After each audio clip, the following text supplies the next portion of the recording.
கர்த்தருடைய பரிசுத்த நாமத்திற்கு மகிமை உண்டாவதாக. இன்றைய நாளில் தேவ செய்தியின் தலைப்பு இயேசு கிறிஸ்துவின் கண்ணீர் ஜெபம். இதற்கு ஆதாரமான வசனம் எபிரேயர் 5ஆம் அதிகாரம் 7ஆம் வசனம்.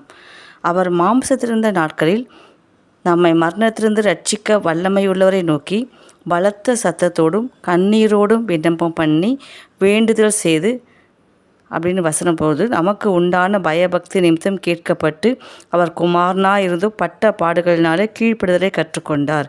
இந்த இடத்துல பார்த்திங்கன்னா பலத்த சத்தத்தோடும் கண்ணீரோடும் விண்ணப்பம் பண்ணினார். இயேசு கிறிஸ்து நிறைய ஜெபிச்சுக்கிறார். மலை மேலே போய் ஜெபித்தார், தனிமையில் ஜெபித்தார், அப்புறம் சீஷர்களுக்காக ஜெபித்தார், முழுதும் ஜெபித்தார், அதிகாலையில் ஜெபித்தார், இரவோடு ஜெபித்தார். அநேக ஜெபங்கள் நம்ம குறித்து பார்த்துட்டு வரோம்.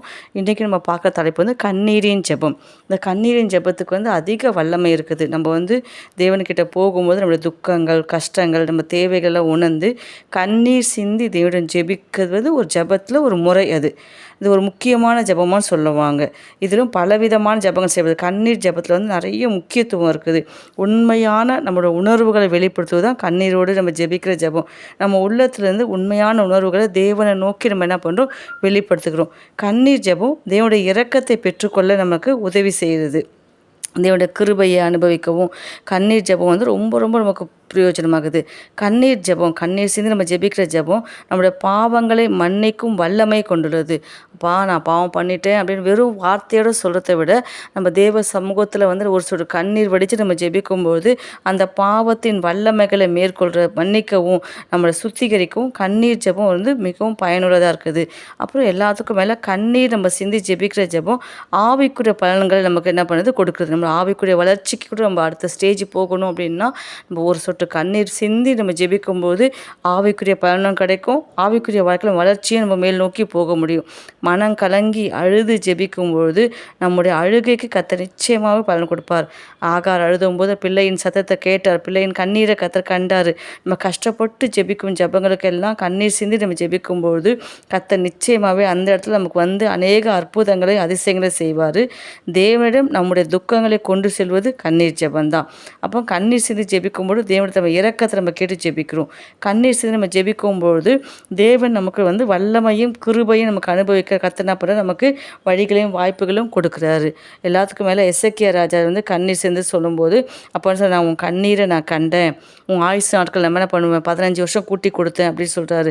நம்ம யோபு சொல்கிறாரு, நான் என் தேவனை நோக்கி கண்ணீர் சொரிகிறது. அப்போ யோபோட கஷ்டத்தில் அவரால் ஜெபிக்க முடியல. அவர் வாயில் பாவம் செய்யலை, ஆனால் அவர் கண்களில் கண்ணீர் சொரியும் போது அந்த கண்ணீரை பார்த்த கர்த்தர் யோபுக்கு 2 மடங்கு ஆசீர்வாதத்தை கொடுத்தாரு. யோபுக்கு சாட்சி கொடுத்தாரு. என் பரலோகத்தோட சாட்சி என்ன பண்ணுது இருந்துச்சு. நம்ம கூட கர்த்தருடைய பாதத்தில் விழுந்து நம்முடைய கண்ணீர் அவர் கணக்கு வச்சிருக்கிறாரு. பேச்சுக்கு கணக்கு இருக்குதோ இல்லையோ, நம்ம தேவ சமுதிர சிந்தர கண்ணீருக்கு என்ன ஒவ்வொரு சொட்டு கண்ணீருக்கும் கர்த்தர் என்ன பண்ணாரு, அவர் கணக்கு வச்சிருக்கிறாரு. நம்மளோட அவிசுவாசம் நீங்க முடியும் நம்ம கண்ணீர் விட்டு ஜெபிக்கணும். தேவனுடைய பாதத்தில் நம்ம அமர்ந்திருந்து கண்ணீர் விட்டு ஜெபிக்கணும்.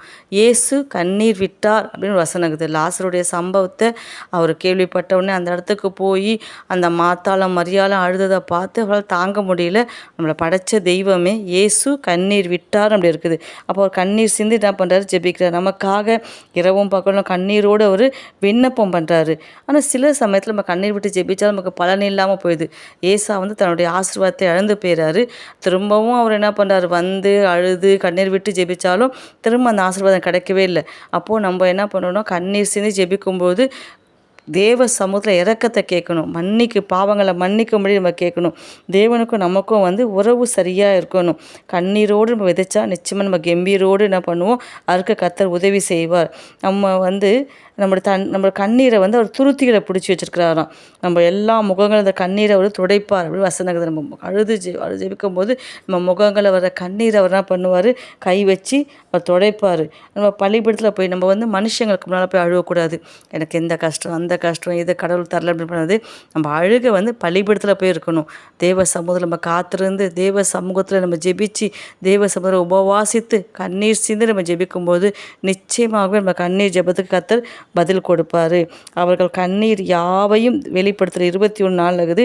தேவன் தாமே இவர்கள் கண்ணீர் யாவையும் துடைப்பார்ன்ற மாதிரி நம்ம கண்கலந்து வர கண்ணீரை நிச்சயமாக அவர் துடைப்பார். அமைதியான அழுகையோடு கூட நம்ம ஜெபிக்கணும். பலத்த சத்தத்தோடு ஜெபிக்கும்போது அழுகையோடு ஜெபிக்கணும். அப்புறம் எருசலேம் நகரத்தை பார்த்து, உனக்கு கிடைத்த இந்த நாளிலாவது உன் சமாதானத்துக்கு ஏற்றவர்களை அறிந்தால் நலமாயிருக்கும் என்று இயேசு கண்ணீர் விட்டு அழுதாரு. நம்ம கூட சில சமயத்தில் முடியாத காரியங்கள், நடக்காத காரியங்களுக்கு நடக்கணும் அப்படின்னா தேவ சமூகத்தில் காத்திருந்து ஒரு சொட்டு கண்ணீர் விட்டு நம்ம ஜெபிக்கும்போது நிச்சயமாகவே நான் சொல்கிறேன், நம்முடைய கண்ணீர் ஜெபத்துக்கு கர்த்தர் எல்லாருக்கும் பதில் கொடுப்பாரு. நம்முடைய ஜெபத்துக்கு கர்த்தர் என்ன பண்ணுவார், இன்றைக்கி நம்ம அப்படியே அழுதுட்டு போயிடும் கிடையாது. நம்ம கண்ணீர் சிந்தி ஜெபிக்கும்போது நிச்சயமாகவே கர்த்தர் நம்ம எல்லாருடைய ஜெபத்துக்கும் இன்றைக்கி பதில் கொடுப்பார். ரொம்ப காலம் காத்திருக்கிறோம், அந்த ஜெபத்துக்கு பதில் கிடைக்கலையே அப்படின்னு நம்ம கவலைப்படும் போது இன்றைக்கி நம்முடைய எதிர்காலத்தை குறித்து, நம்முடைய பிள்ளைகளை குறித்து, நம்முடைய வாழ்க்கையை குறித்து, நம்முடைய கவலைகளை குறித்து நம்ம காத்திருந்து அமைதியாக தனித்து போய் நம்ம இருதயத்தை ஊற்றி அழுது ஜெபிக்கும்போது நிச்சயமாகவே கர்த்தர் நம்முடைய கண்ணீருக்கு பதில் கொடுப்பார். நம்முடைய கண்ணீர் ஜெபத்துக்கு கர்த்தர் ஒரு பலன் கொடுப்பார். என் கண்கள் கண்ணீரை சொரிகிறது என்று எரேமியா சொல்கிறாரு. அவருடைய கண் எப்போது தண்ணி கொட்டிகிட்டே இருக்குமா. அதனால தான் எரேமியாவுடைய ஜெபத்துக்கு கர்த்தர் பதில் கொடுத்தாரு. இன்றைக்கி நம்முடைய ஜெபத்துக்கு கர்த்தர் பதில் கொடுக்கணுன்னா ஒரு விசா அவரோட பாதத்தில் உட்காந்து நம்ம கண்ணீர் சேர்ந்து நான் கம்பீரமாக அறுத்துட்டு வரணும் ஆண்டவரே அப்படின்னா நீ கண்ணீர் சேர்ந்து ஜெபி. பின்மாறி போனவங்களுக்காக கண்ணீர் சேர்ந்து ஜெபிக்கணும். சபையில் கிறிஸ்து உருவாகணும்னா கண்ணீர் சேர்ந்து ஜெபிக்கணும். அப்புறமா நம்ம அள்ளித்துவம் விதைகளை விதைக்கும் போது, அநேக ஆத்துமாக்களுக்காக நம்ம விதைகளை விதைக்கும் போது நம்ம கண்ணீரோடு விதைச்சா அந்த ஆத்துமாக்கெல்லாம் கம்பீரமாக தேவ சமூகத்திலேருந்து கர்த்தர் ஊழியத்தை, கர்த்தர் ராஜ்யத்தை கட்டுவாங்க.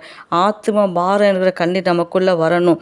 அந்த நம்ம கண்ணீர் மழையை போல தன்னில் கண்ணீர் கொட்டி ஜெபிக்கும்போது நிச்சயமாக ஒரு பெரிய தேசத்தில் எழுப்புதல் கொடுக்கும். கொரியா தேசத்தில் எழுப்புதலுக்கு, ஸ்காட்லாந்து தேசத்தில் எழுப்புவதுக்கும் என்ன காரணம், கண்ணீர் சிந்தி ஜெபிச்சாங்க. அந்த கண்ணீருக்கு கர்த்தர் பதில் கொடுத்தார். ஸ்காட்லாந்து இயேசுவை கண்டு கொண்டது திறப்பின் வாசலிருந்து அவங்க அழுத ஜெபத்தை கர்த்தர் கேட்டு அந்த ஜெபத்துக்கு பதில் கொடுத்தார். இன்றைக்கும் நம்ம தேசத்துக்காக, நம்ம பிள்ளைகளுக்காக, நம்ம எதிர்காலத்துக்காக, நம்முடைய வாழ்க்கைக்காக, நம்ம ஆவிக்குரிய வளர்ச்சிக்காக, சபைக்காக, கர்த்தருடைய வருகைக்காக நம்ம கண்ணீர் சிந்தி ஜெபிப்போமானால் நிச்சயமாகவே நம்ம கம்பீரமாக இருக்க கர்த்தர் கிருபை தருவார். அல்லேலூயா.